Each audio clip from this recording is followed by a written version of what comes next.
6:30. We want to start with a brief moment of reflection for the recent shootings that have taken place.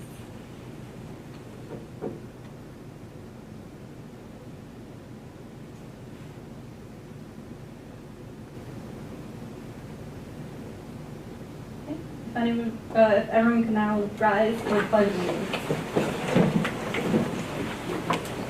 Allegiance to the flag of the United States of America and to the republic for which it stands, one nation, under God, indivisible, with liberty and justice for all.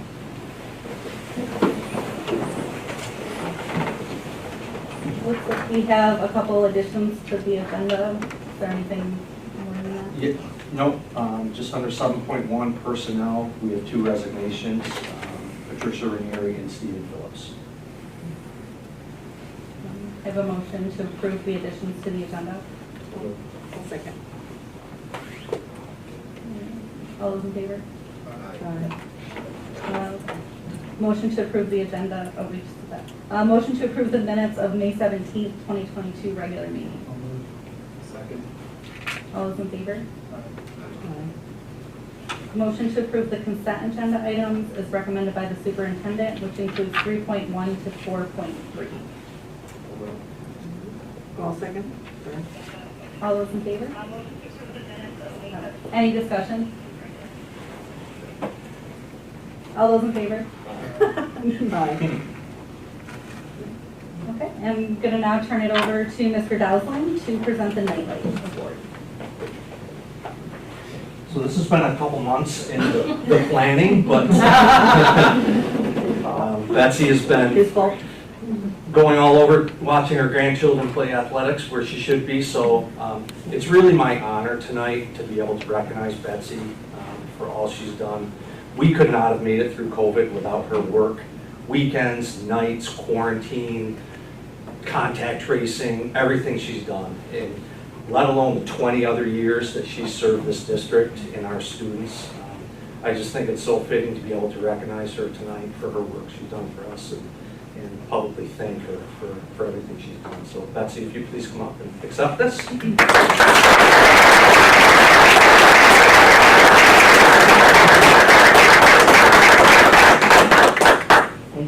You're welcome. Thank you. Can we get a picture?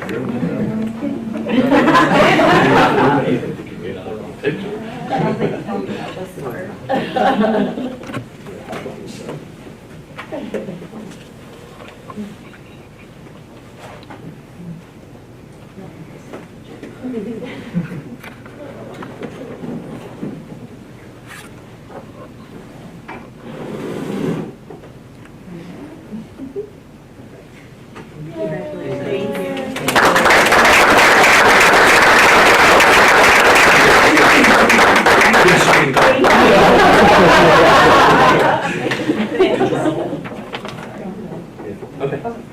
Good. Thank you. Okay. Did you guys all want a picture together? Yeah. Yeah. Good call, Dana. After the You have to stay. This is how we work this. By coming back, you're committed 6.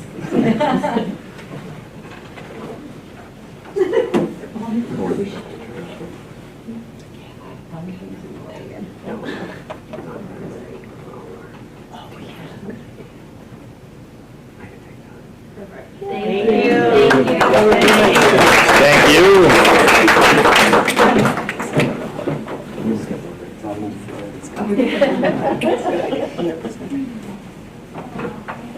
I'm now going to turn it over to the Hamilton Emerald Foundation for their grant recipient presentation. We lost our hard one. That was a good crew. Right. So I wanted to, I actually don't have the name here, but in case, because you guys are filming, I'm Heather Giaralou. I am the grants coordinator for Hamilton Emerald Foundation. And we have had a lot of transition at the Emerald Foundation, a big transition. Andrew Coddington left, and Matt Haynes is now president of the foundation, so welcome.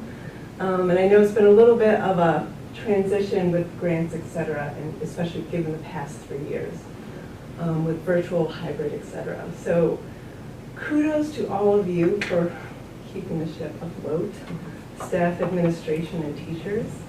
And kudos this year, because I know we've gotten a lot more grants this year, which is exactly what we need. We were worried, we're like, wait, we need this foundation to continue. We need teachers to write grants. But I know grants take extra time to write. So you have to put the time into writing them, you have to put the time into the idea, implementing, planning, and following up. So teachers that do that, you're the ones who go the extra mile. Thank you. I know as a fellow teacher, this year has been, I would say, maybe not worse, but challenging. You've got gaps, you've got what we call fallout of COVID. So thank you for stepping up to the plate, for making school fun, for making it engaging. And we really appreciate it because we just want to continue to support you guys because you're what makes this school tick. And it's for the students. And that's what support you. So thank you. Without further ado, the fun stuff. So all these great programs and projects that our teachers and administrators have come up with, we'd like to present. This is actually probably a really one of the best quarterback meetings. It is. Positive stuff. Yes. So without further ado, I'm actually going to call Tori and Liz Merrill up for the Van Gogh, Beyond Van Gogh exhibit. I'm not used to a touch screen, so I have a projector. So. Okay. I have one of that now, so I can't see it, but I can. It's bigger now. There we go. Okay. So I'm Tori Kowalski. I'm the art teacher, and Liz and I talked about. I had gone to Van Gogh with my family, and she was like, "That looks so amazing. We should get our students to go. Like, we need field trips again." So we introduced the 5th graders to Impressionism and Vincent Van Gogh, and then we were able to take them to the exhibit, which was like the coolest thing ever. So when we got there, the first half of the exhibit was a lot of like reading. It was art history. It was like actual firsthand letters by Vincent Van Gogh to his brother Theo. So the kids did like a little scavenger hunt where they had to find things like when Vincent Van Gogh talks about like his feelings or emotions or making art, or they had to find a part that talked about nature because that inspired a lot of his work. And they had to find one where he's talking to his brother Theo. So it was really cool, and they, you know, how they remembered that or were excited to see that. And when we first walked in, they were all so quiet, and their eyes, they've been all year. Their eyes were huge, and I like almost started crying. So I'm like, this was the most coolest thing to see them be so excited. And it was just like, it's all like illuminated. So that's the top right picture was when like it was kind of dark, but like everything illuminated, and it was so cool. The second half of the exhibit is kind of like the main attraction where we went into this really huge space, and beforehand, when we studied Van Gogh, every student, and they're on the bottom there, there's 4, every student picked their favorite painting that he did and recreated it. So as in this giant room, they made his paintings into these digital projections, if you haven't seen it yet, but they like move and there's music and it's very tranquil, but they would get so excited when they saw the painting that they did, you know, and how that the creators of this changed the painting to like make it come alive. And that was a 30-minute loop. So it was a super great experience. The kids were, actually someone came up to me and Liz maybe, and they were like, "Where are you guys from?" And I said, "Hamilton." And they're like, "Oh, you know, we just had," I won't say this quote, but they were like, they were not as well behaved as you were. So they were like, "You must have art kids." And I was like, "Yes, you know, we do." So it was a really great experience. We had lunch there, and overall it was so wonderful. So thank you so much for this opportunity. That was like a once in a lifetime, like super cool. And we're absolutely amazed by it, and you know, they still talk about it. Remember when we went to Van Gogh? So it is a very, and something they will always remember and appreciate. So thank you. Yeah. Oh, and then after reading all the words, they wrote little poems to go with their drawings. So that was super cool too. Like, I cannot believe the writing that came out of, because I don't get to see that as much of them. So I was like, this is so cool, you know. So yeah, so everything was really wonderful, and we're very grateful. So awesome. Thank you. Just a picture of you too. Oh yeah. Oh, love this. Today. Awesome. Thank you. Thank you. That's awesome. And it had music in with the. Yes, and it did, balloons yes, as it was well, so- which was even more calming. It was very, and it wasn't overpowering, like it was very tranquil music, so it was very nice. You're I've immersed. seen they're doing these with other artists too, right? Like I Oh, think I've seen really? a Frida Kahlo one. Yeah. Oh, there's gonna be, Oh, are They're they tour? amazing. They tour? Is that what it is? I think they do. Yeah, it moves, yeah. I think they're in Albany right now. Schenectady, Yeah. Albany area. Yeah. Yeah. And it's a whole new type of seeing art. You're really immersed in it, which is kind of cool. Technology and art colliding, which is going to happen more and more. It's really neat. And hearing what the kids say is funny, so if you, did you watch the little clip? I didn't Yeah, watch okay. it. Oh, yeah, that's Do okay. you want me to? No, it's okay. No, because my voice is in it, so it's okay. Well, the cool thing on this slideshow, and thank you also for putting these things together, because what we do is we put it on the website and we put it on Facebook, and our donors, so people don't mind donating money if they know it's going to a good cause. They don't want to buy a CEO's car. Like, they want to see how they're making a difference, how they're making an impact. And when they see this, and when they see the kids, and when they see what they're doing, especially from their old school, the school that they cherish, they just, they light up, they continue, and they actually call, they send letters, and they give more, which is great for the school, great for the kids, and all those gaps that we have. So we slide it. No, just touch it. Twice. My fingers are cold. Doesn't matter. Just use the mouse. All right.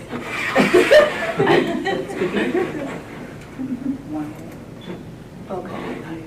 So, okay. Donna, you're up. Maskers in the Seussical, which was in person without masks. Well, wasn't it? So much happened to us this Oh year. my gosh. It was The so fact that cool. you guys survived and thrived. It was huge.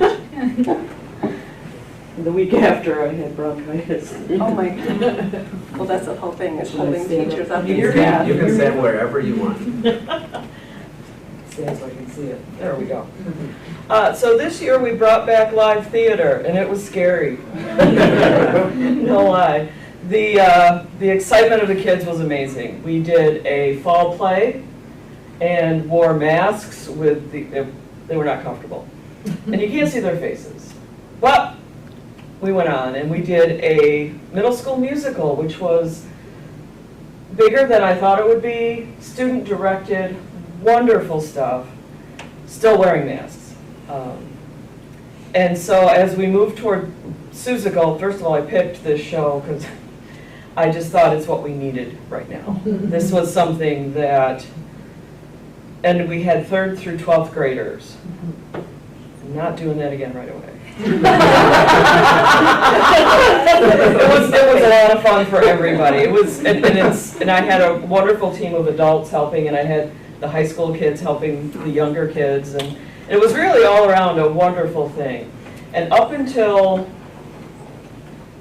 the end of January, I thought we were going to have to use pre-recorded music, partly for COVID purposes, but also because in the 2 years since Dirty Rotten Scoundrels, we had not had any ticket sales, which is where most of our money comes from. We had a great patron mailing, went really well. We were able to afford a lot of things. The orchestra is, in a lot of schools, it's an extra. It's something that is a luxury.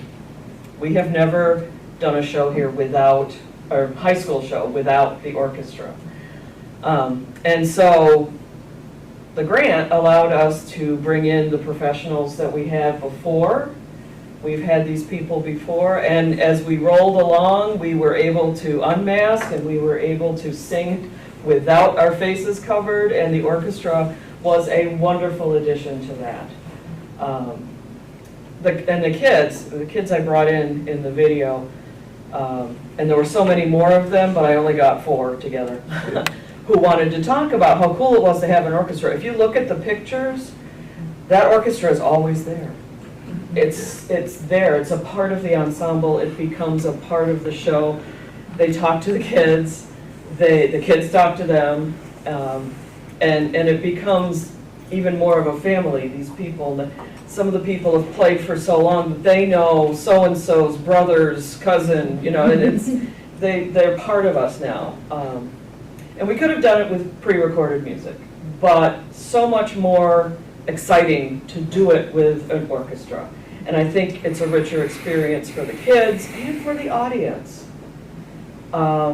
If you've gone to a show that doesn't have a live orchestra and then go to one that does, I'm not saying the other show is not good, because they're wonderful. It's not quite the same. Not quite the same. You can't watch the percussionist do all of this. It's like a little dance down there sometimes. Can't see the bass player kind of bumping along with us. Do you want me to play the clip? You sure? Do we have time? That is okay. It's only like a minute or so. They actually spoke really well. Did they? Okay, Yeah. good. I did watch this clip. Forgive the noise, I should have closed my door. We're here to thank the Emerald Foundation for giving us a grant to pay for a live orchestra. Not a lot of schools get to do that, and it's a very different experience for the players. Guys, what do you think? I really like the live music, especially because we have a conductor actually in front of us, so it's a lot easier to keep up with the music. Okay. I think it's a whole different experience. I feel a lot more alive, and you can just feel the music soaring in my heart, and it's a beautiful feeling. Nice. I like the music because it was not any technical difficulties, and so it keeps a smooth flow to all of our musicals. I like having live music because you can kind of set your own pace and tempo, and you don't have to worry about staying exactly with the music, so you can kind of take more creative liberties. Orchestra music just has a bit more flow than canned music. I feel like canned music is a bit more robotic than orchestra music. Good. So there we have it. I agree with all of those things. I think that a live orchestra is a very important experience for all of us to have. So thank you, Emerald Foundation. Thank you.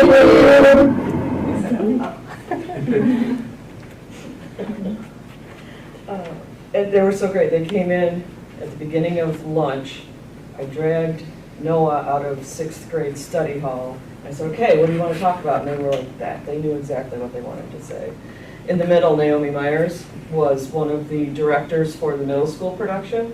She knows what she's talking about when she says technical difficulties. And no matter how much you prepare, it's live theater, and canned music doesn't go well with live theater all the time. So thank you so much. It's a huge, huge undertaking, and we appreciate your help.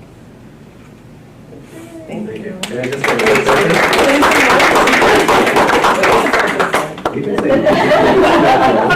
I'm having a good time. We're here to thank the Emerald Foundation Thank you. for giving us a grant to pay.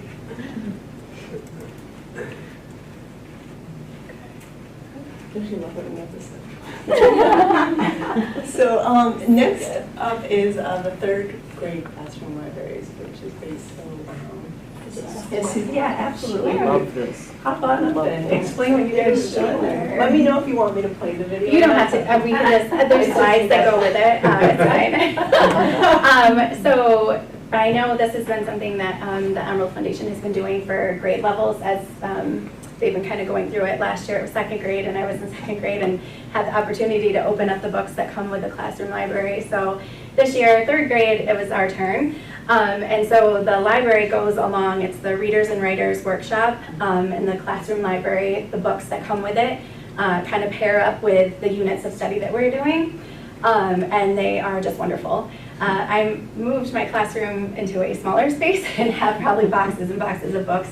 And as we're opening the new library, the kids are so excited. Like, it's like Christmas morning, and I'm excited, and we're like, what is in here? And so there's books that are of high interest level for the kids. There's nonfiction, there is poetry, there's cultural diverse books in there. It's just a wonderful, refreshing classroom library.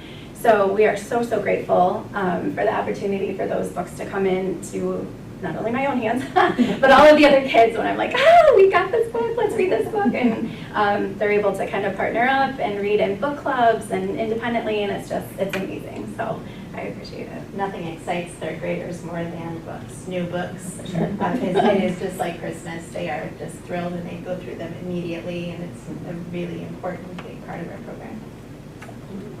Thanks for teaching us about learning and reading, especially reading nowadays with all that. Yeah. Quick little picture. Okay. Awesome, thank you. Thank you. Thank you. Thank you.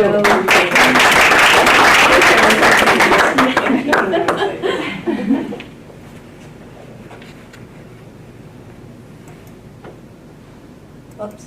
Hi, I'm Renee. Sorry, Mertz. guys. I'm Just place the next step is all. There you go. Okay. Thumbs up now. Yeah. The Corsi Rosenthal boxes, which actually health-wise, super. Yeah, so important. So Couldn't be here without before I start, I would just like to thank Matt and Heather and the rest of your board and the entire Emerald Foundation, all the donors. The support you provide for our learning community is incredible, and the opportunities that you provide our students and our staff to do these things that are above and beyond our budget are incredible. And it doesn't happen in other districts. And I just want to publicly say thank you for all you do, because this is really incredible. It's good stuff. And we're just very appreciative. So, Corsi Rosenthal boxes. So as we looked at every avenue to keep in-person learning and to keep our buildings open for in-person learning, Dr. Ephraim Woods and Dr. Ann Paring from the Collegiate Chemistry Department, who are aerosol experts, reached out to me with this initiative about putting Corsi Rosenthal boxes within our district, and to help as another mitigation layer to help with the spread, or not the spread in their building of COVID, right? So through the Emerald Foundation support and community support, we were able to place 40 of these boxes throughout our district. And it has had a profound effect on keeping our building open and keeping everyone safe within the building. So I thought it would be fitting to have Dr. Woods explain the results, what these cubes are, and share it with your donors. So if you would just hit play, that'd be great. And am I remembering correctly, didn't the students help assemble these? They as well? did, Which yeah. is a So great with your experience. funds, we were able to buy the product, and then through the ag program, they were able to assemble, and our students came down and assembled a lot of the boxes. We also had community members assemble them on their own and donate it to the district. So it was a real community event, so Yeah, it's that's really fantastic. neat. All Yeah. hands involved, that's Yep. great. Brought together by fresh air. Yeah, yeah, yeah.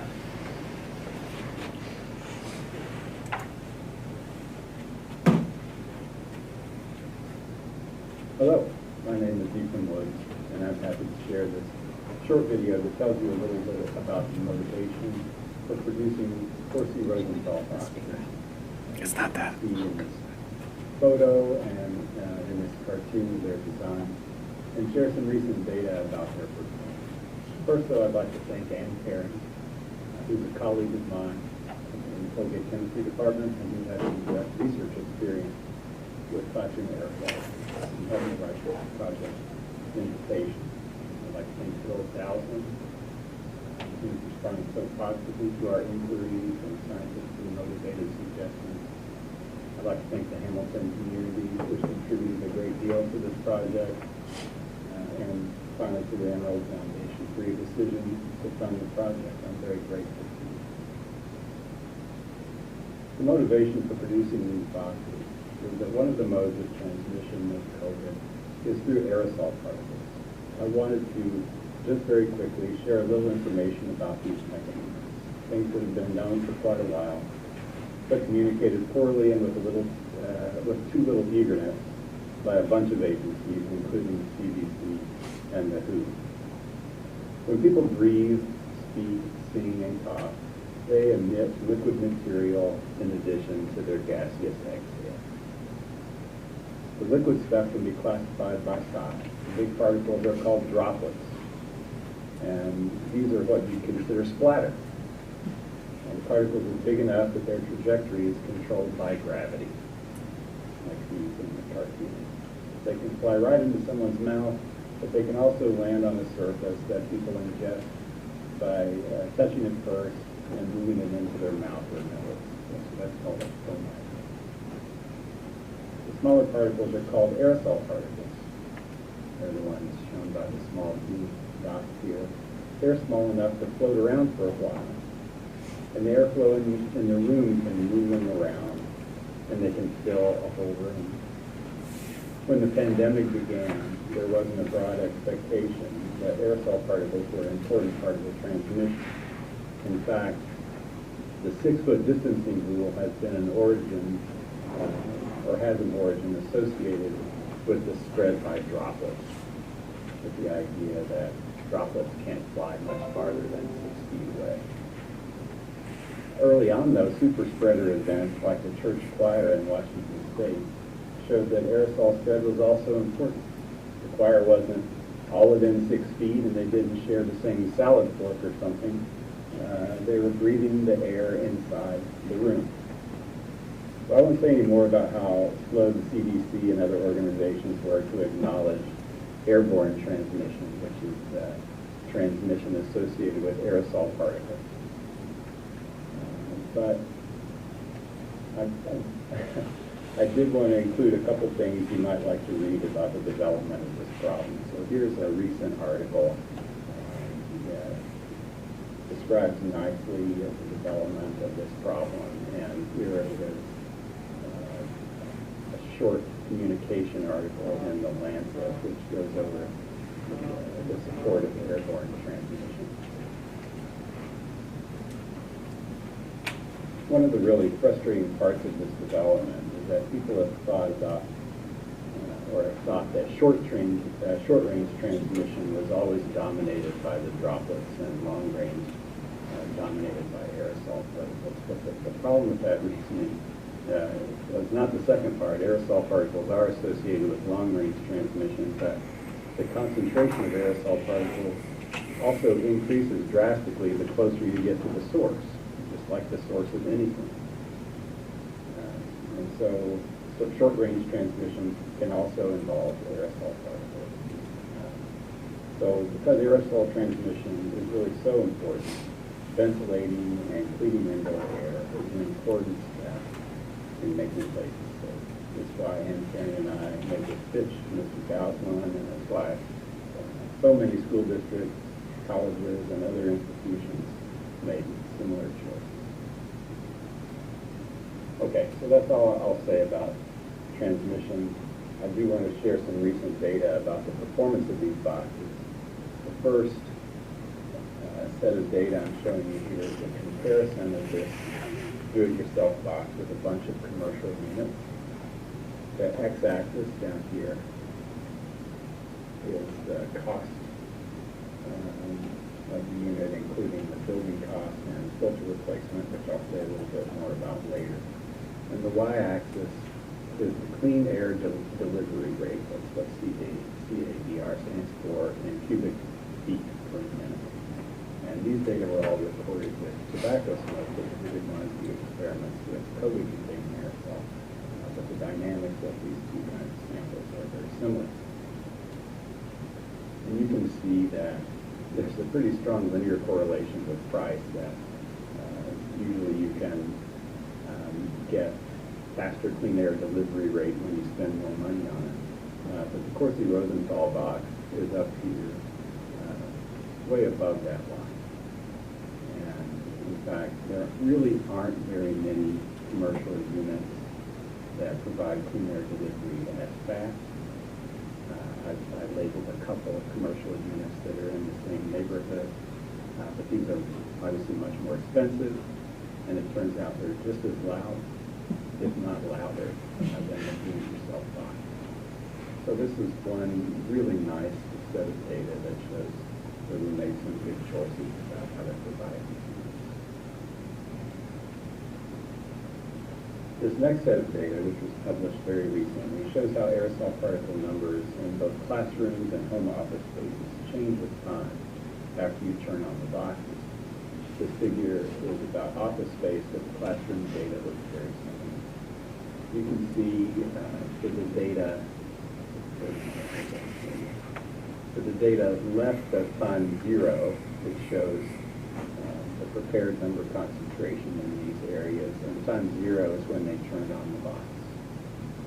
And so the 5 different experiments they've done show that 2 commercial units with HEPA filters in this case compared to the Corsi Rosenthal box with the low, medium, and high speed settings on the fan.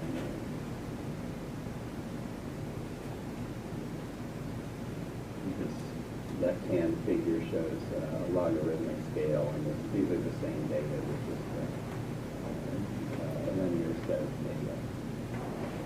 It turns out that once the boxes go on, you can decrease the number of aerosol particles in these phases by a factor of 100 over the course of around 10 minutes, which is excellent. 10 to 15 minutes.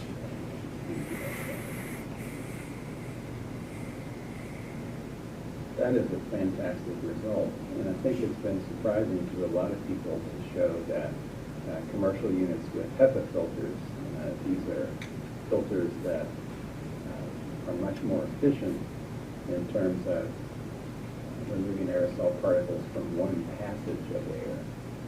That the Corsi Rosenthal boxes are doing better than those HEPA filters, and the reason is that the design of the Corsi Rosenthal boxes allows the air to pass through the box much more often than the commercial HEPA filters. So even though one passage through the filters aren't as great as a HEPA filter, just the collective action of the box over time is even better.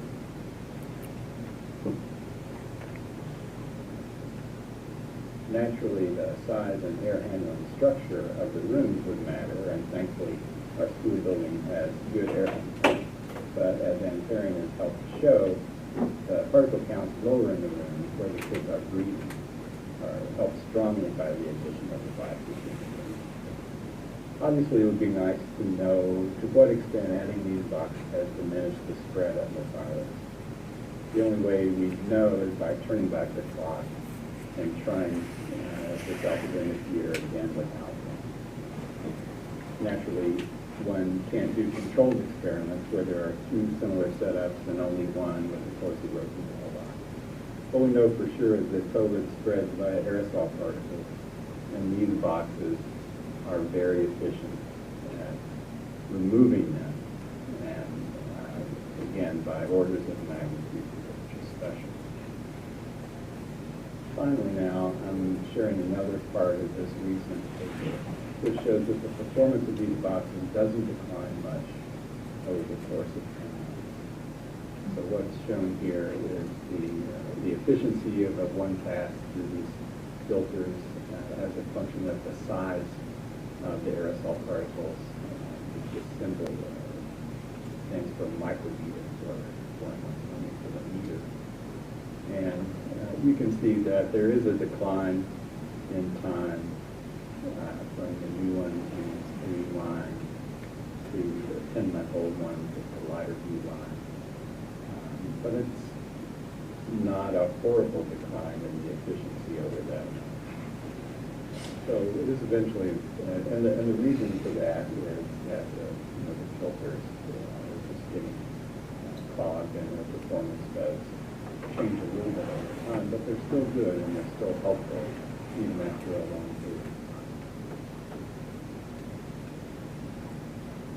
Like every aspect of this paper, the quantitative part of the results depends on the exact details of their setup. However, the general idea is that the boxes work pretty well even when the filters start to look pretty dirty.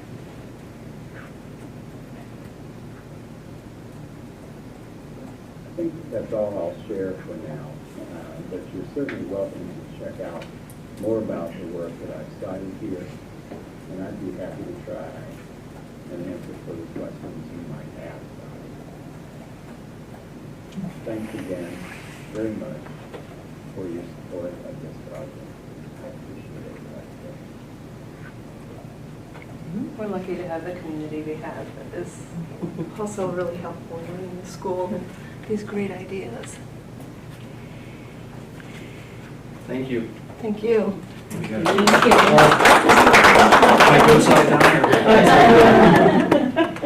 All right, thanks, man. There's no shine, that's it. Certainly can't control that.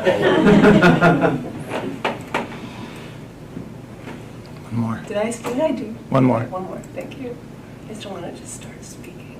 There you go. Okay, perfect. Part of what the Emerald Foundation funds as well as scholarships for students who might not otherwise have opportunities to extend learning experiences. And one of the big, great events that our school hosts or goes to is the National FFA Convention. And this year it was in Indianapolis, which is quite a hike.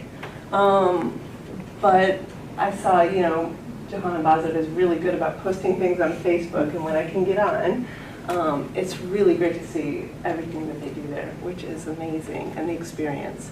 So I'm going to actually let Emily speak. She was a scholarship recipient. Hi, I'm Emily Newman, and I'm a junior at Hamilton Central School, and I'm in the FFA chapter. I would like to share my experience of going to the National FFA Convention in Indianapolis, Indiana. On the way there, we stopped at the Cleveland Museum of Natural History, and then we got to tour the Fair Oaks Adventure Farm, where we got to learn about the robotic milking machines and the dairy industry. We then got to go to general session where we listened to the awesome keynote speaker, Courtney Dehoff, who talked about her life growing up in agriculture and how agriculture impacted her and how she made a career about advocating. I got an opportunity to watch the Cinch Rodeo, which had a lot of cool events that people participated in. My favorite part was the College Fair and Expo Center, where I got to interact with agricultural colleges all over America and the professors there. I got to meet and build friendships with FFA members from all across the U.S. Thank you so much for allowing me to attend nationals. Without your financial support, I would not have been able to have this experience, which motivated me to run for chapter officer again this year. Deserving student, and especially during this year, what a great thing for the student.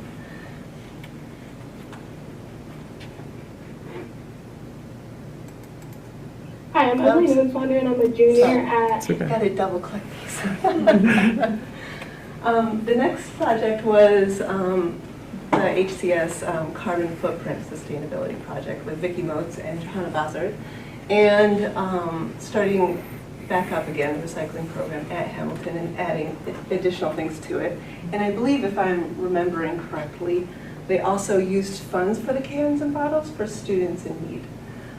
So I will let them explain this. They couldn't be here tonight because they're actually at Morrisville Eaton FFA banquet, which I think is a wonderful thing to do to support the local chapters. Hi, I'm Vicki Motes, and I'm a physical science teacher at Hamilton. Hi, I'm Johanna Bazard, and I'm the agriculture teacher at Hamilton Central School, and Vicki and I co-teach environmental science together.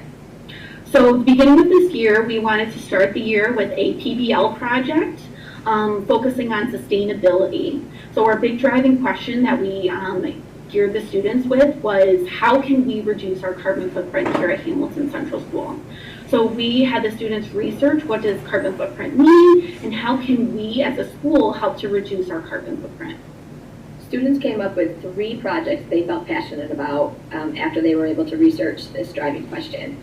One being to re-implement composting at HCS. We had put composting on pause during the pandemic, so we reinstated composting at our lunches as well as in elementary school classrooms. The second project that they came up with was to recycle paper. Unfortunately, we hadn't been recycling paper at HCS, so now we're back up to recycling paper, which we're really excited about. The third project that students came up with was to recycle cans and bottles. Once again, we weren't doing that at HCS, so students were very passionate about starting to recycle cans and bottles here at school. So when these students came up with these ideas, we found that recycling cans and bottles was something that we needed help in getting funds for. So we have reached out to the Emerald Foundation to help us meet that goal.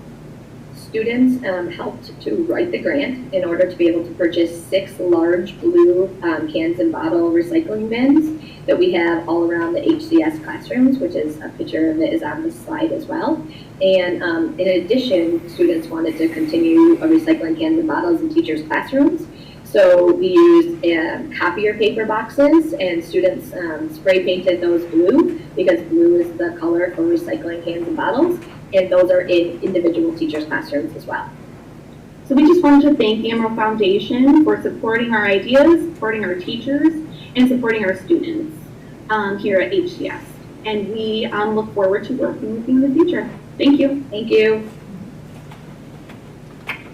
And again, great teachers, like engaging students, but also showing them and teaching them things that they can use way past when they graduate and impact the world.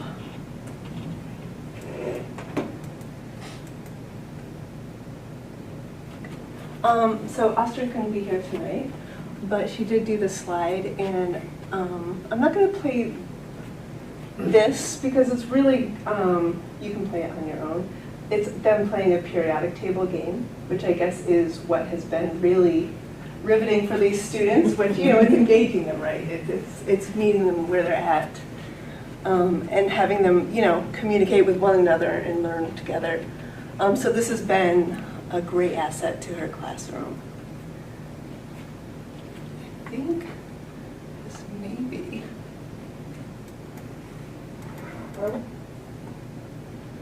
the end. We do have the weekend nights backpack program, I believe still going on, if I'm correct. I'm not sure who heads that right now. I know Jamie Bosworth was, but she went to a different grade level, am I correct? Mm-hmm. Okay. So is it the counseling team that does that now?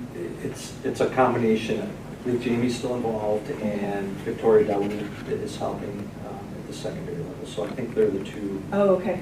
Reach out to them. Shared help. Yep. Okay, great.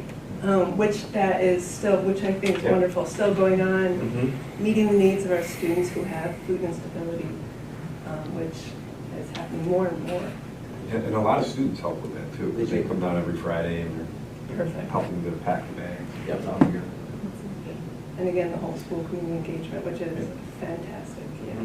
A lot of our donors have commented on that and how, you know, they're thankful that the need has been notified, you know, we noticed it, but also that it's being addressed, which is great. Thank you for that. And again, you guys, thank you so much for all the time and effort you put into all this. This is why our kids stay here, continue on, and Hamilton stays a great place. And more people, maybe I'm getting older, I'm half century now, are starting to move back. They're retiring, starting to move back. People I recognize and investing in the community again. We have Jill Baker, who is married to another alum, Joe Baker, and they are sort of transitioning back to Hamilton part-time and taking an interest in the Emerald Foundation as well. So all great things. Thank you. Appreciate it. And I will let Matt end up, conclude. So as Heather said, Andrew came off the board this year after 13 years, and I was the last person to touch their nose. So I became president of the Hamilton Emerald Foundation. We're going to be it's a lot less formal, as you can, we're understanding, we're just learning how to act as a board now. Andrew was a one-man wrecking crew. He did absolutely everything. So bear with us as we kind of adjust over this time. We are getting our feet wet and figuring out what we need to do. Your stories really help us, like the stories that you guys do when you take the time to fill out those grant requests, and we know it's a lot of work, but when you take the time to fill out those grant requests and we're able to give you the money, those stories really help us. Because we're not necessarily fundraisers, I'm not a fundraiser, and so your stories are gonna help us raise the money to then give you money over the course of the next couple of years. So whatever stories you have, whatever ideas you have, please come to us. The better the ideas, I mean, the ideas that we just shared now are community building and just really awesome for the school. So the ideas that you have that we can fund can help us just go to donors and say, look what is happening. Like look at the power of this. And it just makes our job so much easier because, like I said, we're learning how to do this job without Andrew. So hard to ask for money. Yes. So as much help as you can give us, we greatly appreciate it, and we greatly appreciate the time today to tell all the stories. And thank you so much. Thank you. Thank you. Thank you. Thank you guys so much. It always is one of my favorite times of the year. So thank you. Now into 6.2, general public. You guys feel free to stay. Chris, are there any comments? Thank you. Just the one that I put saying add your comments at any time. Okay. Well, we will have another opportunity if anybody does want to add anything, please do so. 7.1, personnel. First is motion to accept the resignation of Ryan Bain as an art teacher and substitute bus driver effective June 30th, 2022, with sincere appreciation for services rendered to the district. I'll second. Any discussion would be an exact. All in favor? Aye. Motion to accept the resignation of Pat Ranieri as a special education teacher effective June 30th, 2022, with sincere appreciation for services rendered to the district. Second. Again, discussion would be an exec session. All those in favor? Aye. Any opposed? Motion to accept the resignation of Stephen Phillips as a cleaner effective June 30th, 2022, with sincere appreciation for services rendered to the district. Second. Discussion again and exact. All those in favor? Aye. Motion to approve the appointment of Jessica Ames as a probationary elementary reading teacher effective September 1st, 2022, as recommended by the elementary principal and superintendent. Move. Second. All those in favor? Aye. I understand. Motion to approve Chelsea Lehman as a substitute teacher as recommended by the secondary principal and superintendent. Second. All those in favor? Aye. Motion to approve the following elected appointed officials' workday as recommended by the superintendent, the confidential secretary, tax collector, district clerk, and district treasurer. Second. All those in favor? Aye. Do I have to read this rationale? Okay. Motion to approve the recommendations of the CSE and or CPSE. No, summer school Wait, those summer school staff. Motion to approve the following staff for the 2022 summer school programs as recommended by the principals and superintendent. I'll second. All those in favor? I actually do have a question that I don't think is executive. Is this, and this is not a complaint, it's truly a question. This seems like a lot of people. Is this the normal amount or is this more than normal? This is the normal amount. No, it's a little bit more. It's a little bit more. Yeah. Okay, I was gonna say, it seemed like more than normal. Yeah. I was just, that was a curiosity question. Thank you. Any other discussion? Thanks. All those in favor? Aye. Now, motion to approve the recommendations of the CSE and our CPSE. Second. All those in favor? Aye. Motion to approve the class certification list for graduation contingent on each member completing all graduation requirements. Any discussion? All those in favor? Now on to 7.4, non-resident tuition. This is a discussion for potential action. It'd be to approve 2023 non-resident tuition rates, which would be a 3% increase from $3,855 for previous grandfathered students to $3,971, and a 3% increase from $6,071 to $6,253 for all other applicants. I'll second. Do I need to read the motion first? Okay. So motion to approve the 2023 non-resident tuition rates as just stated. I'll second. All those in favor? Aye. Can I just ask before, this is, again, always just in line with the increase Yes. in cost. This isn't anything different than what every student costs. Correct. I keep forgetting that discussion part. Just ready to move along. On to policies. Some point five. Gosh, I keep trying to really skip ahead. Motion to accept the non-resident student for the 2022-2023 school year as recommended by the superintendent. I'll second. Any discussion? All those in favor? If you keep getting through me fast, we're gonna elect you for president. Slow down. 7.6, annual required policies. Travis, I'm going to turn this over to you. It's just these are policies that are required for a yearly review by the board. Our policy committee has gone over them, kind of made some notes, and I believe they'll be at the reorg meeting too. We don't have any changes at this time, but we do anticipate some major changes to code of conduct. That's what I was gonna ask about. That's gonna be a big project over the next year. So that, those changes won't happen before July, those will be part of the year-long It'll project. be part of our annual review, but we have some major, Yep, And absolutely. some big changes that need to happen there. Two of these. I was hoping- we revised this year. I was too. Two of these we did this year already. Right. And, yeah, there's work to be done, but. Yeah, I think internet safety, we have one. Yes. A draft that will, but we still need. Drug-free Drug-free workplace. workplace. So those will be coming up in the next month, so. But the code of conduct is the big one. Well, again, thank you guys so much for all your work on that. It's a huge undertaking. 7.7, school resource officer. Travis, again, I'm going to turn this over to you.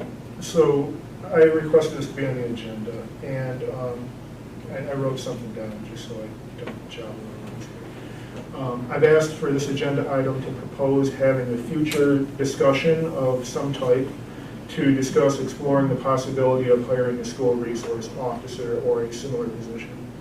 As each of you also do, I take my responsibilities as a board member seriously. I think it's safe to say that we all agree that a principal responsibility of the board is to provide as safe of an environment as reasonably possible to our many students, faculty, and staff. Personally speaking, I strongly feel that in the sad realities we live in, hiring a SRO is necessary to fill this responsibility of ours. There are many benefits associated with having such a position, and I seek the opportunity to share these thoughts and feelings of mine with each of you as a group, and also to gain an understanding of how each of you feel about it as well. It is my hope that such a conversation, likely conversations, will allow us to ultimately find areas of common ground that will possibly aid and enable us to make such a personnel decision. I'm not asking or wishing to get into the meat of this conversation here today by any means. My question is to the rest of you, would you be willing to commit to such a discussion in the near future? And if the answer is yes, what would that venue look like? Would it be during a regular meeting? Would it be a special meeting? Would it be a board workshop? So those are my thoughts, and I just wanted to take this opportunity to get out in front of it. Yeah. So I guess the question is, do you guys want to have a future discussion related to this topic? I think it's worth having a discussion. I'm not sold that the benefits outweigh the risks, and that's part of the discussion we need to have. Exactly. And so, but I absolutely think, yeah, I mean, I think it's worth reevaluating and having the discussion. I mean, it seems like a board workshop may be the best way to do it. Could be part of our retreat. The retreat is going to be public, yes? Okay. So as, I would also say I would have Bill's team have some internal conversations. This is an issue. Right. They had some internal conversations with the team, and were able to do some research, and not just on the first on the practicality side and the financial side, and also on the impact and the larger implications for the school. Brought some of those recommendations to us rather than us starting from just. I think my other thoughts are, if we can agree to have this future discussion in some format, I know I'd like to reach out to Bill and have a one-on-one conversation and gain some perspective and knowledge. And also, I think it would be helpful if there are answers or data or anything that we feel we would want to have for that discussion to get those questions to Bill so that he's able to have the time to formulate that information for us. Yeah, if you want to, I can start a Google Doc or email what information you're looking for, if we want to discuss now what you're looking for, or if you need some time to process and think about. And then I can gather that and we can bring that to either a retreat or a workshop, however, whatever format we want to discuss this in. And again, I don't want to catch anyone off guard. You know, I want you to take the time to give us some good thought about the questions you would want. But I do look forward to hearing everybody's own feelings about it, because obviously, you know, we're a board. You know, it's the nice thing about it. You know, individually, we're nothing, but together as a group, like I said, maybe there's some common ground, and maybe it ultimately doesn't become that, but maybe some good can come from these discussions, which sadly are needed. And I don't even think we have to commit to a date or the format now. Maybe that can come in the next week or so. But it sounds like everybody's okay with this. You know, it's a good conversation to have. And also, I would feel comfortable if we put this in Bill's hands as the one who decides when's the best time, place, and put it on the agenda either for the retreat or the regular meeting, because you might know how large topic it needs to be. Yeah.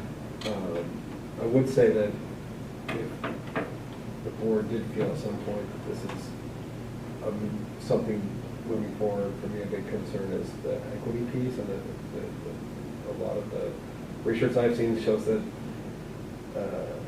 resource officers are often, sometimes or very often not the same resource for every student from every socioeconomic class, from every racial background.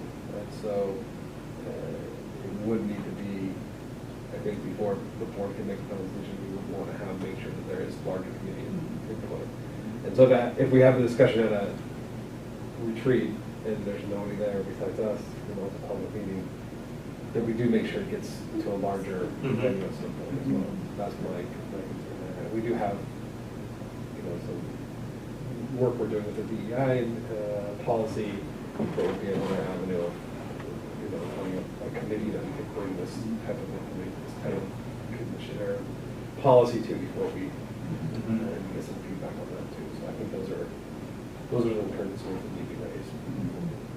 I think what I'll end with on this today is that, as we touched on, there are a lot of people that need to be involved in this decision for us to formulate, if we choose to do anything, direct Bill and his team to do anything. But what I don't want to happen is that this keeps on getting kicked down the road, because there is a sort of urgency to it. So that I think we just need to be prudent with our time while doing all the things that you all have touched on. Because it's also not something that we can just jump right into for a lot of reasons that you've talked about. So if we have this conversation, we have to be efficient with our time, and at the same time, it's hard work, it's difficult. But again, it's a worthy conversation, and I'm thankful that you guys are willing to have it. Bill, do you, would it be appropriate for you to reach out to some people in your network that have school resource officers that are comparable to Hamilton? Yes. To kind of get their input? Yes. Those are the kind of questions I think that we Yeah. need to get. Yeah. Like, who are the experts? Who, Yeah. you know, what types of places would we go for this? There are things other than school resource officers. But again, I don't want to get in that meat today. But definitely a meaningful discussion, so I look forward to it. Thank you. Yeah, I have avenues to kind of start pulling in some information, getting some feedback from other schools that have and don't have. Good. Are you comfortable taking the lead on how we move forward with this? Yeah. Okay, thank you. And I think it's worth continuing to let people know that in the meantime, the school has been very proactive in finding the most effective means of security in the school with the capital project we've implemented some things Mhm. that I think can be very helpful. I think the addition of a social worker is going to be a huge asset for these types of issues moving forward. So I think that this is one possible piece, but there's other pieces that we are already putting forward, and that this isn't a school district that's just. I look at it all as like there are pieces to the ultimate puzzle, but I understand that with this particular topic that there are opposing opinions to mine. Like I said, I really look forward to better understanding those opinions, just as I hope those that have those opinions are respectful of the opinions that I might have. And that's how we will find a common ground that will lead us forward. And I'm pleased that we're able to, next year, add staffing for SEL and mental health concerns that we're having. So that team will be enhanced, and I think this will lead into the discussion of just further layers of prevention that we can discuss. So I'd be happy to read this. Thank you. You're welcome. Thank you for bringing that up, Travis. I'm not going to call on each individual administrator, but does anyone have any questions, comments on the reports?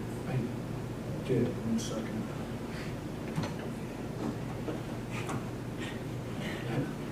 Thank you all for your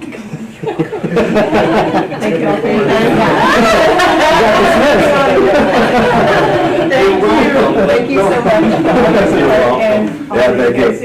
Thank you. Time, so. Thank you. Yes, thank you. Thank you, Heather. Thank Thanks, you Matt. both. Thank you. Appreciate the it. money.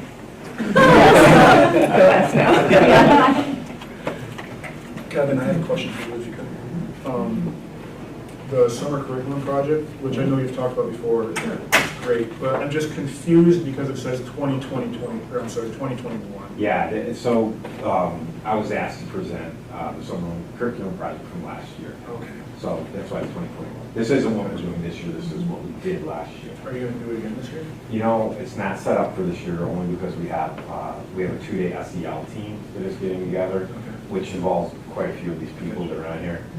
It's just not as big a focus, and there are other things going on, so I'm trying to give teachers a little bit of a break too.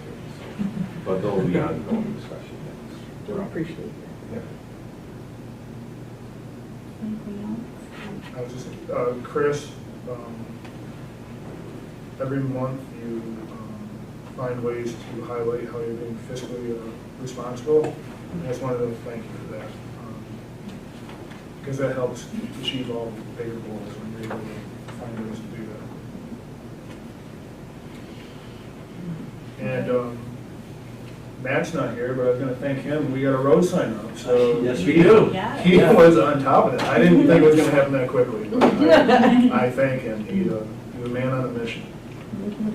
Kind of got those up all over. It seems like a. They're must have been a whole- surrounding all the entryways into the village. Notice. It's really nice when I ride my bike. Some days it's motivational, some days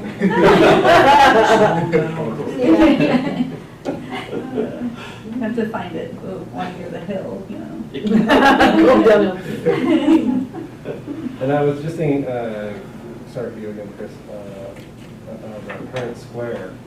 If you think about maybe having stuff ready for the open house, beginning of the school year, getting parents involved in that. Yeah. Really useful.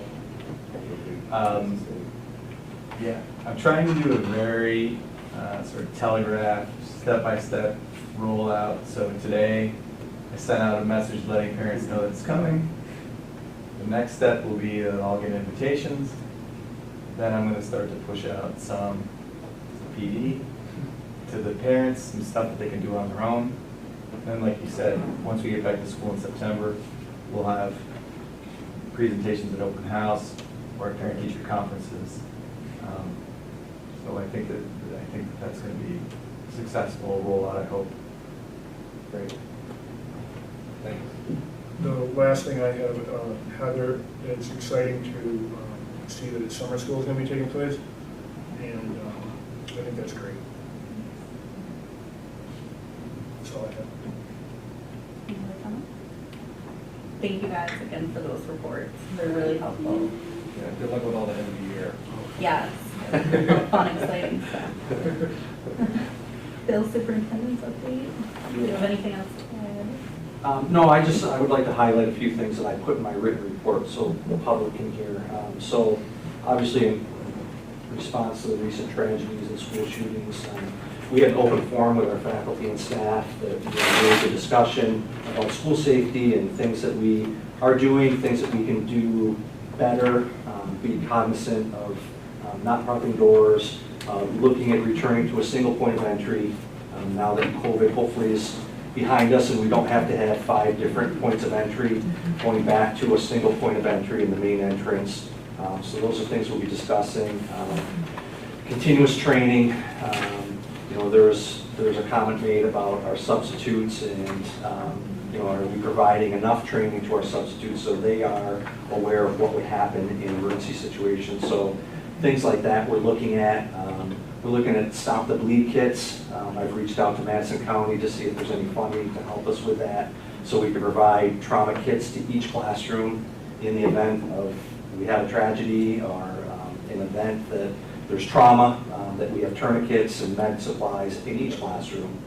So we're looking at that. Playground fencing, I know that was brought up and it's been brought up in the past. We have purchased fencing to run from the bus circle side, from our current fencing down past where the bicycles park. So So it includes the grassy area? Yeah, Okay. so it's more enclosed. There was a comment made, should we put, I'm trying to think of the name, like a barrier on the fence, like a wind guard or whatever, darken it so you can't see in. So those are things we're discussing, we're looking at.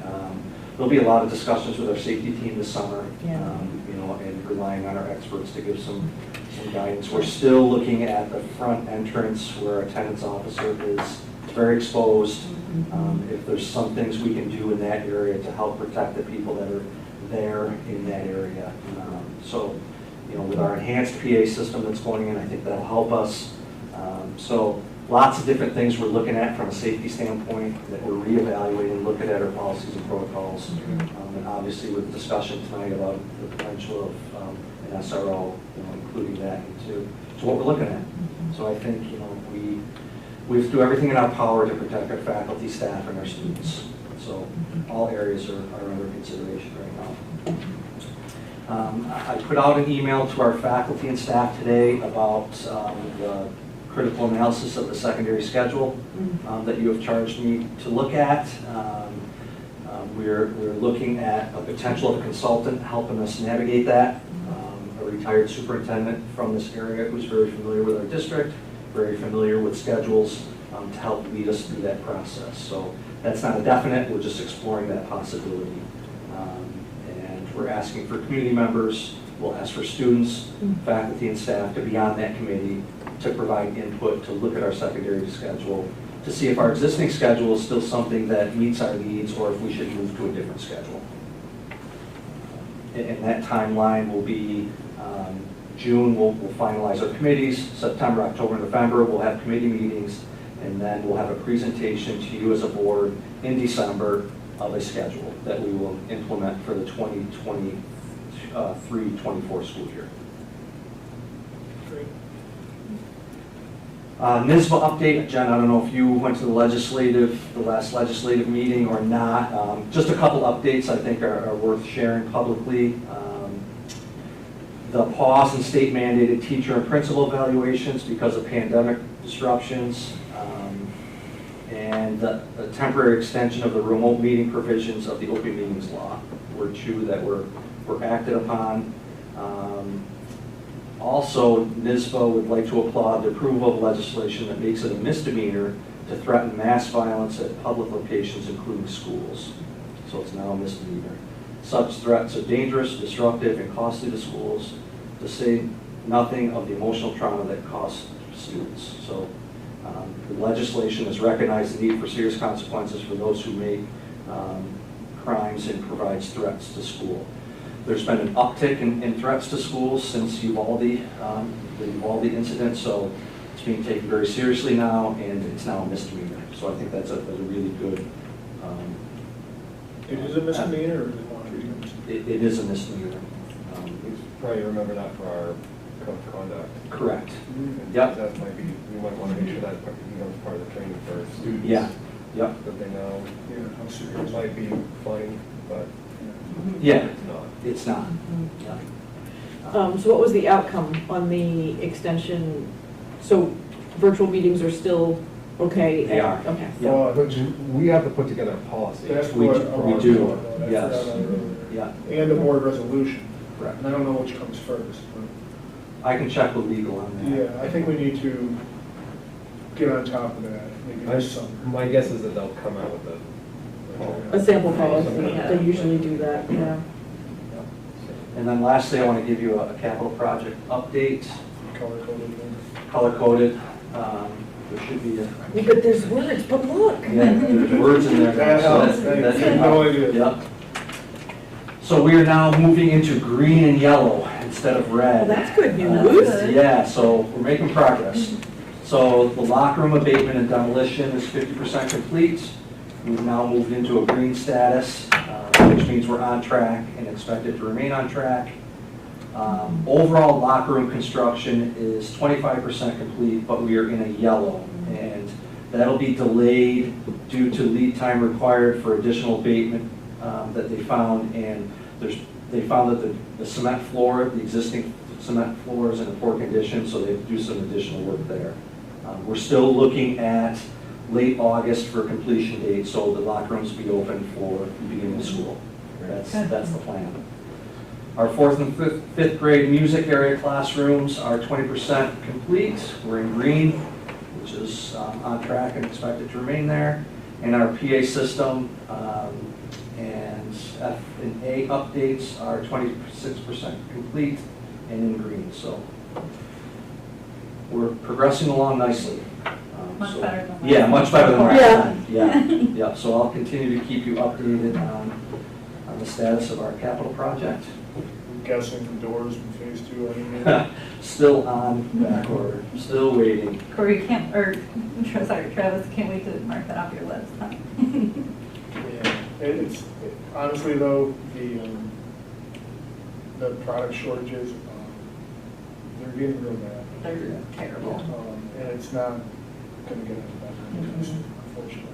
No, and I'd like to publicly thank our teachers and faculty and staff who are being very cooperative and shuffling classrooms and moving and having moved back in, and Randy and his staff were helping move, and everyone's just been so cooperative, and it's really helpful for us. So. It's kind of related to this, I think this before, is there any updates on the flooding in the library last month? So insurance claims have been filed, we're just waiting to hear what. And it's operated, they're using that library obviously again? Yeah. Yeah. Almost like nothing happened? Mm-hmm. Great. Yep. So we did have some damage. And the classroom below was the big issue? Correct. Yeah, yeah. So obviously we did have damage, we have some losses that our insurance company is. Perfect. Could have been a lot worse than Yep. Yep. Thanks. You're welcome. Where were we? 8.3, budget vote status. All right. Debbie, do I need to do anything with this? Or? No, it's just for information. I would like to just add that we're going to do some analytics of our voting population to gather some metrics to help us better understand who our voters are, what they represent demographically within our community, age, who's voting. I can help you tackle that if you like. That'd be great. I'd appreciate that. Yeah.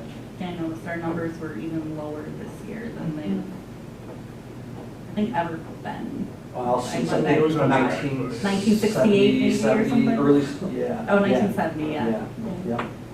But number-wise, voters, we were pretty much the same as last year. Yeah, we Right. had 3 less, Yeah. and the approval rating is very average to what we've had, so.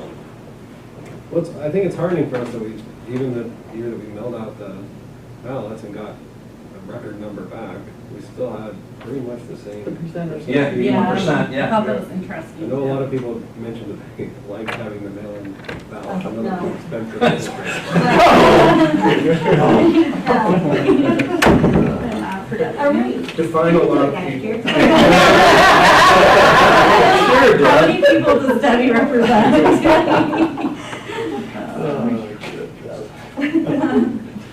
8.4, 2022 senior class future plans were posted. Very exciting. Yeah. Mark, do you have anything to add to that? Want me to read through it? If you'd like to.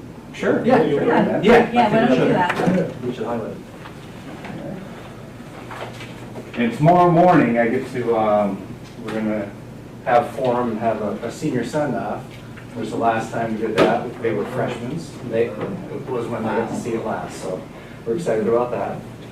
So I'll go through the list here. Caitlin Akampora is going to the University of Alabama, psychology and neuroscience. Nathan Brooks going into employment. Juliana Catania is going to Siena College, communications and journalism. Sandy Geralou, an internship in private equity. I believe that's down in Florida. Grace Costa is going into employment and also cosmetology school. Autumn Daly, community college, majoring in sports management.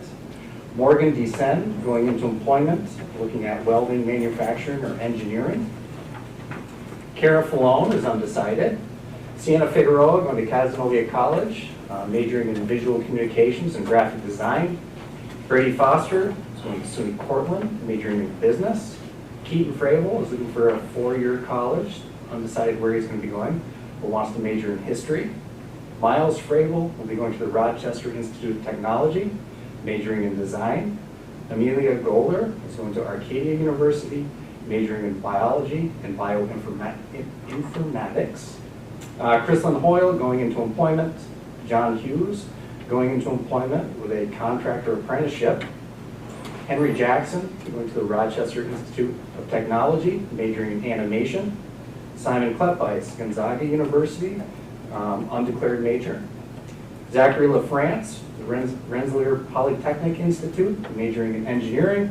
Alexis Lapp, Messiah University, majoring in nutrition and biology. Samuel Larson, going to the Rochester Institute of Technology, microelectronic engineering. Alexander Linden, I always say Bergen when I see this name. Bergen Linden, Alexander Linden, is going to the Rochester Institute of Technology, majoring in engineering.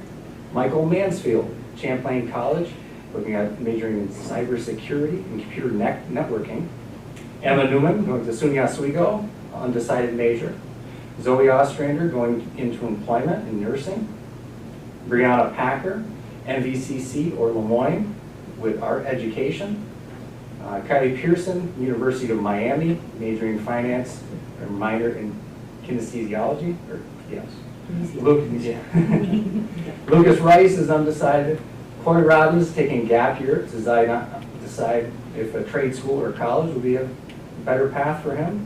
Dylan Rogers is going into employment. Harry Rossbrook is going to the Rochester Institute of Technology for film and animation. Thomas Simpson is going to Union College, major undeclared. Ian Skinner, Rochester Institute of Technology, they're going to have a dorm there. Majoring in engineering, technology, exploratory program. Brooke Spear, Indiana University, sports journalism and media. Benjamin Stewart, SUNY Polytechnic Institute, majoring in nursing. Samuel Stewart will be going into employment. Reagan Tumath, Full Sail University, computer animation. Benjamin Westervelt, taking a gap year to explore college options. Declan Wilson, Onondaga Community College for paramedicine. Lillian Woods, Syracuse University, majoring in health and exercise science. Jacob Wright, Utica University, majoring in construction management. Ansing Zhang is going to the Rochester Institute of Technology, majoring in mechanical engineering and technology. And Lincoln Zemer will be going to SUNY Canton, also electrical engineering technology. Right. That's our class of 2022. Pretty impressive. Thanks, Mark. Thank you, Mark. 8.5, 2023 board meetings discussion. I have one comment. The August meeting, I will let you know that I am not available that week. However, I do see there's a notation here that it may need to be a week later, depending on the so forth. I don't know if you want to just schedule it the week after. I've already reached out to Michelle, I know her availability, but again, I don't mind missing a board meeting, so. I only bring it up because, Debbie, what is it that you wait on for the August meeting? The final equalization rates. So if they're done by the August 11th, I'd love to have the meeting then because I can start working on the tax roll. Yeah. If we wait a week, it just puts me back a week from, so that's why we always put it in for the second week. There's sometimes that I have the final equalization rates by the end of July, but then there's been times that I don't get them until the third week of August, and then I'm scrambling to put the tax roll together. So What would you like to do? I'd like to keep it August 11th. Hopefully, the equalization rates will come in, and once they're all finalized, we can take action, and then I can start working on the tax roll. Yes, we can. I like the VI. What is your date of no return? Where rescheduling the meeting would happen? The date of no return. It's hard to say because if. I guess how has that been handled in the past? So- If you don't get the information. I automatically call the board president and say, I don't have the numbers, or we've had called special meetings just for that action. And sometimes with the personnel too, depends if, sometimes we get late resignations or appointments. Right. We just tie it in, we have to have a special meeting with the tax. Sounds good. And even if just 3 of us. Yes, Yeah. yes. Yeah. Okay, that's the only note I had. So I'd say keep it as August 11th, and then if we need to, we call a special meeting. But hopefully there'll be a last meeting pretty early. It's all done from already. Is everyone else good? Keep the schedule. I mean, I missed the one on October 13th, but I think that's also, another around a break. I did ask our faculty this year when I put out the school calendar, they actually had to fill it out.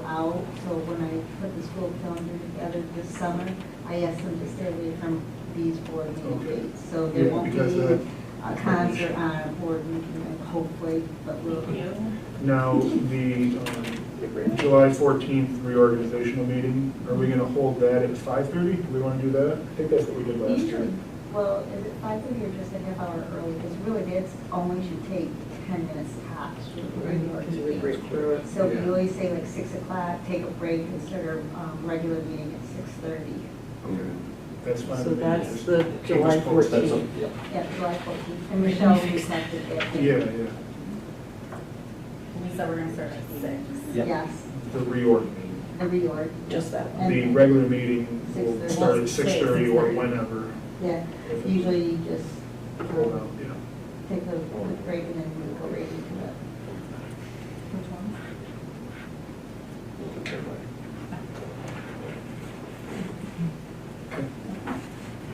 That was just a discussion. Yep. Yeah, that's just. 8.6, summer office hours. 4 days a week, 32 hours, one office will be open to every Friday. And we're gonna post those on the front door. I things post like that. on one office is open inside. Any other discussion or questions on that? And then policy regulation number 2020.7, annual organizational meeting agenda. That's just FYI. We redid that policy this year and we deleted most of this because it's so expansive and it's better in the regulation. And thank you to Debbie, she put a lot of work into this. Thank you. Any other comments on that? Brings us to 9.0, community participation.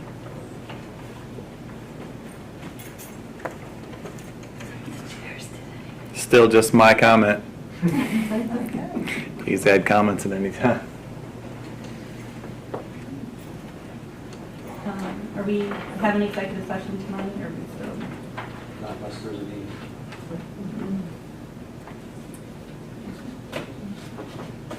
All right, so if I could have a motion to adjourn. I'll stay. All those in favor? Thank you. Thanks, everybody.